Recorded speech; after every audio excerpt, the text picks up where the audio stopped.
আমি আজকে জামাতের আমির হিসাবে এখানে কথা বলতে আসিনি। আমি এসেছি বাংলাদেশের 18 কোটি মানুষের একজন হয়ে কথা বলতে।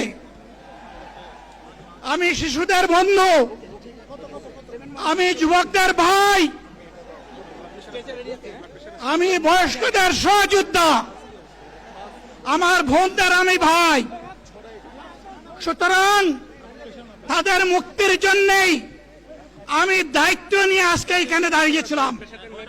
আল্লাহর ইচ্ছা শরীর আমাকে সাময়িকভাবে সহযোগিতা করে নাই, এটাও আল্লাহর ইচ্ছা যে এখন আল্লাহ আমাকে কথা বলার সুযোগ দিচ্ছেন।